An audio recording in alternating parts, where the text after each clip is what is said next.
Hey guys, what's up and welcome back to my channel. So today we're going to be talking about Lori Vallow, Chad Daybell, all of that. Now, if you're not familiar with the case, which I'm assuming most people are just because it's gotten so much traction, especially in the past few years, I was ironically listening to Last Podcast on the Left and they recently covered this, and then that's when I looked into the case again, and I found out that there are updates. So we're going to talk about those updates. Down below, I'll be linking all the videos I made about this because I made quite a few because I was keeping up at the time when this was still a quote-unquote developing story or whatever you want to call it. Regardless, let's talk about that. Doomsday Mom Lori Daybell delivers closing argument in murder conspiracy trial. Lori Daybell, the mother convicted of murdering 2 children in a so-called doomsday plot, delivered her closing argument Monday during her latest trial in Arizona, where she's charged with conspiring with her brother to kill her 4th husband. Yes, 4th. Dubbed the Doomsday Mom, Daybell has maintained that her brother shot her then-husband of 13 years, Charles Vallow, in self-defense in her home in Chandler, Arizona, in July of 2019. Her brother, Alex Cox, died from natural causes months after the shooting. Prosecutors, meanwhile, said the shooting was a ploy for Daybell to get rid of her estranged husband so that she could get his $1 million life insurance policy and be with her current husband, Chad Daybell, whom she married 4 months after the shooting.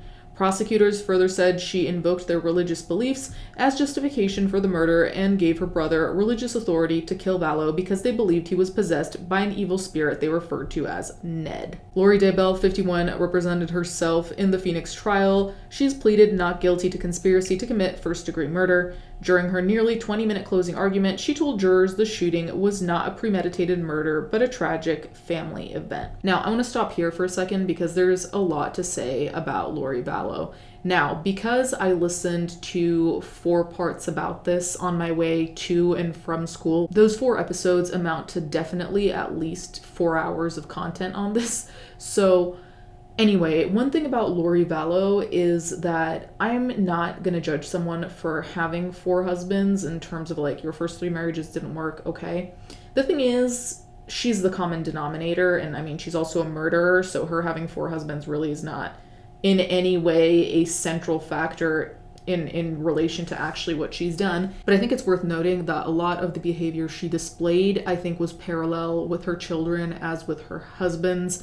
And I mean, when Charles Vallow was murdered, she was already speaking to Chad Daybell, because the story with Chad Daybell is that Chad Daybell was writing these terrible religious books because he had a quote-unquote near-death experience, and that awakened something in him. I haven't read the books, so I only know the TLDR. Regardless, she went to hear him speak at some place, and then the ball started rolling while she was still married. So Charles Vallow was in the way, quote unquote, when she got with Chad Daybell. So when we're talking about 4 husbands here, it's not like, they happened to not work out or whatever. It's she was bailing, at least on her last relationship, before the relationship was even over, and then because she wanted it to be, I guess, very permanently over, there was the plan to kill Charles Vallow, which ended up happening. So I think the entire thing with Lori Vallow is one of the grimmest and scariest things, aside from the fact that she killed her children, or she had a hand in it, even if she wasn't necessarily the direct murderer. So this is her closing argument, which I thought was interesting. This event was not planned or expected. It was shocking, she said. She argued that officers neglected to conduct a thorough investigation, though she also said the Chandler Police Department did treat this event just like it was, self-defense. This is an attempt by the state to try to retrofit a crime that doesn't exist, she said.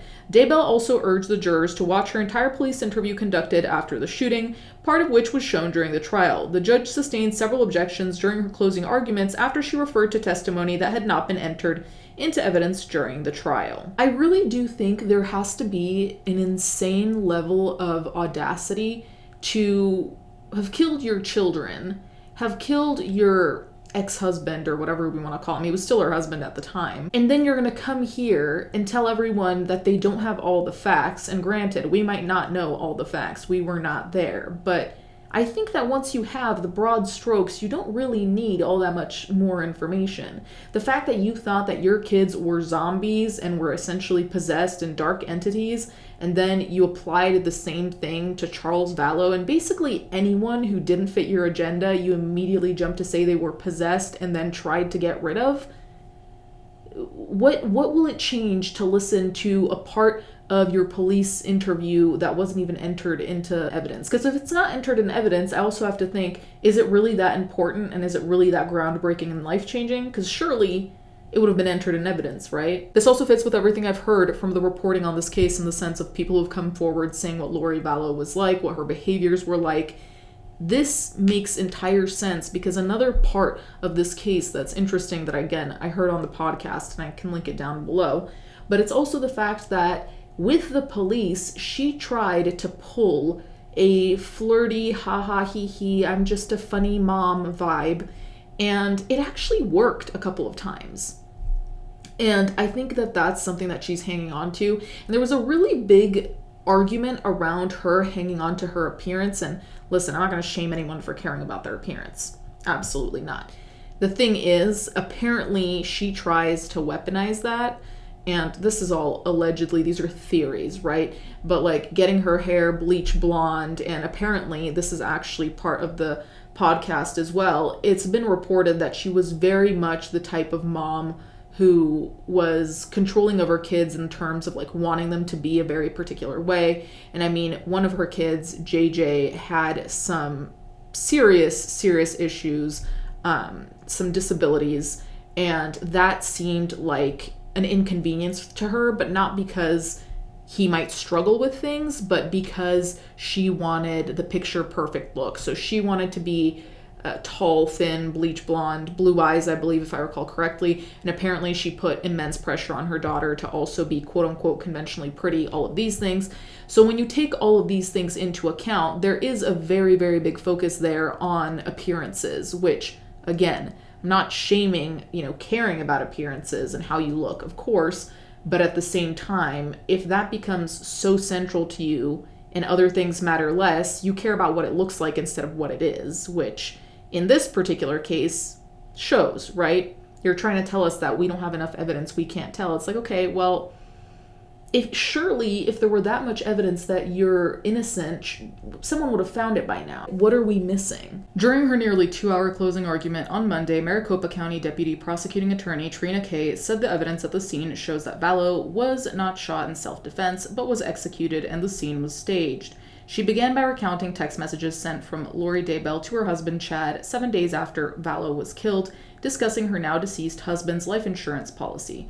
Kay said that upon learning she was no longer the beneficiary of the plan, the defendant messaged Chad that Ned probably changed it before we quote-unquote got rid of him. Her words tell us that she was involved in this killing. Her actions and her words of texting Chad Daybell tell us the motives behind this murder. Chad and money, Kay told jurors. The prosecutor also revisited witness testimony that she spoke to what she called Lori Daybell and Alex Cox's twisted religious beliefs in a text message the defendant sent to her brother days before the deadly shooting that mentioned Nephi, a prophet in the Book of Mormon, who commanded to kill Laban. I don't know these names, sorry guys. Lori Vallow wanted the $1 million, and she wanted Chad Daybell, and she and Alex used that twisted religious beliefs they had so that they could kill the evil, possessed Charles and be like Nephi, Kay said. Kay said Alex Cox showed up at his sister's home with a loaded gun, ready for his mission, and shot Vallow twice. She argued that the evidence shows the second shot was fired while Vallow was lying on the ground. That is premeditated first-degree murder, no matter what you believe before that, Kay said. Daybell countered in her closing that Nephi signifies strong faith, perseverance, and courage. The state's attempt to misconstrue the positive text message about a wonderful religious figure, Nephi, and try to turn it into an order to kill someone is absurd, she said. Kay advised the jurors that even if you don't hear someone explicitly talk about conspiring, a conspiracy may be inferred from circumstances showing a common criminal objective. In this case, the conduct inferred a conspiracy of Alex coming over with his gun to shoot and kill Charles, she said. The jury is now deliberating on the verdict. So I think that that's an interesting thing here, is that, again, it seems like Lori Vallow either does not know how to read the room, or she is genuinely delusional, because realistically speaking, anyone who has like one brain cell would be automatically suspicious of Lori Vallow. And also, I don't think anyone would actually believe that Lori Vallow would text her brother and be like, "Hey brother, what's up? I'm so glad we killed the kids and my husband. Anyway, what's new with you?" Obviously, they're not going to leave trace evidence like that. So yes, her not being literal and making references and allusions is exactly what you'd expect a killer to do, because they're not going to out themselves like that unless they're really brain dead. So I think that's also funny that she's trying to use this excuse as if it's valid in any which way. Over 2 weeks, the state called more than a dozen witnesses, including Daybell's other brother, Adam Cox, who testified that he had no doubt his two siblings conspired to kill Vallow upon learning that his brother had fatally shot him. Their own sibling is certain. I mean, if your own family thinks you're a murderer, I think it's game over for you. Daybell did not call any witnesses in the trial and did not take the stand in her own defense. In her cross-examination, Daybell tried to question the thoroughness of the police investigation into the shooting. She asked several witnesses, including her brother Adam Cox, if they personally saw her conspire with her brother Alex Cox to murder her husband, to which they responded no. This is so weak. It's like, did you see me have this conversation? No, then it didn't happen. I'm genuinely aghast at how stupid these arguments are. Throughout the trial, the judge often sustained frequent objections from the prosecution over Daybell's questions for testifying, hearsay, relevance, and speculation. After the state rested its case on April 16th, Daybell presented a motion for acquittal due to insufficient evidence. The judge denied it, saying the court finds there is sufficient evidence that a reasonable juror could find her guilty. Both Lori and Chad Daybell were found guilty of first-degree murder for the deaths of her children, Joshua J.J. Vallow, 7, and Tylee Ryan, 16, who went missing months after Vallow was killed. In two separate trials in 23 and 24, prosecutors argued that the couple thought the children were possessed zombies and murdered them so they could be together. The children's remains were found on the Idaho property belonging to Daybell in June of 2020 following a months-long search. Lori Daybell is currently serving life in prison without parole for the murder of her two children. She has denied killing them. Chad Daybell was sentenced to death after being convicted of murdering the two children, as well as his first wife, Tamara Daybell, and now awaits execution on Idaho's death row. So that's where we're at with the case. I'd completely lost track of Chad Daybell. I'd forgotten about him a little bit. I know he's a central figure, but Lori Vallow was always more interesting to me just because of everything. But honestly, it's so crazy to me that you are in prison because you've been deemed guilty of killing your children, but then all of a sudden you want to claim that it's so ridiculous and out of the question that the police didn't do their jobs when you're being accused of having killed your husband. It's like, really? We're supposed to believe you killed your children, but you draw the line at your husband? I don't know. I genuinely have no idea what's going through her head. The fact that she defends herself is also not a great idea, but then again, I think if you want to shoot yourself in your foot like that, then go ahead and do it by all means. Anyway, you guys can let me know what you think in the comments down below. Thank you guys so much for watching. Thank you to my patrons as always, and I'll catch you guys next time.